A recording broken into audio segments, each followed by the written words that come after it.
Or, la foi est une ferme assurance des choses qu'on espère, une démonstration de celles qu'on ne voit pas. Pour l'avoir possédé, les anciens ont obtenu un témoignage favorable.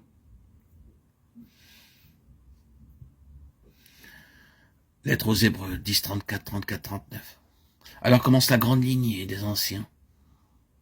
Abel, Abraham, et ainsi de suite. Saisissez-vous la suggestion ou l'indication. Tous ces hommes avaient quelque chose qu'ils espéraient, l'objet de leur espérance. C'était quelque chose de meilleur que ce qui était ici-bas sur terre. Ils avaient un sujet d'espérance et ils croyaient Dieu concernant cet objet. Et leur foi les a conduits à lâcher prise à l'égard de toute autre chose avec cet objet-là en vue. Ils ont enduré, souffert, persisté pour ce sujet d'espérance dont ils s'étaient saisis par la foi. Quand on reconnaît cela, alors on regarde ces hommes et l'on dit quel était leur objectif, quel était l'objet de leur espérance. Abel a reçu le témoignage qu'il était juste. Est-ce cela ce qu'il voulait? Était-ce cela l'aspiration du cœur d'Abel, se tenir devant Dieu comme justifié? Eh bien, tout signalerait que cela a été l'objectif d'Abel, et la foi le fit parvenir à cette grande rémunération. Il reçut le témoignage qu'il était juste, par la foi. Je ne vais pas relever dans tout le chapitre chacune des personnes mentionnées, mais vous verrez qu'ils avaient tous un sujet d'espérance et qu'ils parvinrent à leur objectif par la foi. Pourquoi Enoch marcha-t-il avec Dieu? Il avait foi en un but, et ce fut sa foi de posséder cette grande rémunération qui l'amena en son temps à marcher avec Dieu comme il le fit. Il marcha avec Dieu. Il dut marcher avec Dieu dans son propre cœur, comme tout homme doit le faire. Qu'il soit peu ou nombreux ceux qui marchent avec Dieu, la marche avec Dieu est toujours une chose solitaire. L'une des marques d'une réelle marche avec Dieu est celle-ci. Il semble que personne d'autre n'a fait ce chemin-là auparavant, ou ne connaît tout à son sujet. Une réelle marche avec Dieu est toujours une chose personnelle, la foi personnelle de quelqu'un, et c'est toujours une chose solitaire. C'est découvrir Dieu pour vous-même, et c'est l'œuvre d'un pionnier, qu'il y en ait des millions qui fassent la même chose, ou que vous ayez une marche solitaire.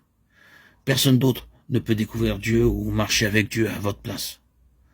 La foi d'aucun autre ne peut vous servir dans ce plein sens et vous amener à connaître ce qu'ils connaissent du Seigneur. Nous devons marcher seuls avec Dieu. Et Enoch marcha avec Dieu. Nous devons croire, quand il nous est dit cela, que sa marche avec Dieu signifiait quelque chose de très réel, de particulier, de spécial. Ce fut une marche très réelle. Avec Dieu, une marche très absolue. Mais il le fit avec espérance. Et sa marche étant faite dans la foi que son espérance serait atteinte. Dieu le prie. Nous devons croire que la foi d'Enoch était attachée à ce que nous voudrions entendre par enlèvement, savoir ne pas suivre le chemin ordinaire de la vie, mais avoir une fin extraordinaire à sa marche, une consommation triomphante de sa marche, ici-bas, avec Dieu. Il crut que c'était possible. Son cœur fut attaché à cela. Il marcha avec Dieu et reçut la grande rémunération, la foi de l'accord à la chose espérée. Je pense que nous pourrions aller plus profondément que cela et dire que ce fut la loi qui eut la conception d'une telle possibilité. La foi seule pouvait donner cette possibilité et non la loi qui était un simple code à suivre. La foi seule.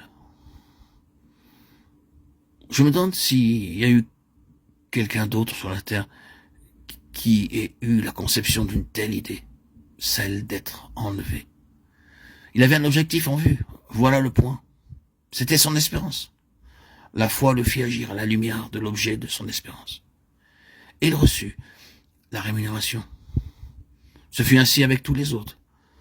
Il y avait un objectif, cet objectif fut leur rémunération, le sujet d'espérance, et en relation avec le but à atteindre. Ils acceptèrent, adoptèrent, poursuivirent un parcours de foi, et par la foi, les anciens reçurent un témoignage. Ils ont eu le témoignage de Dieu. La foi seule sauve. La foi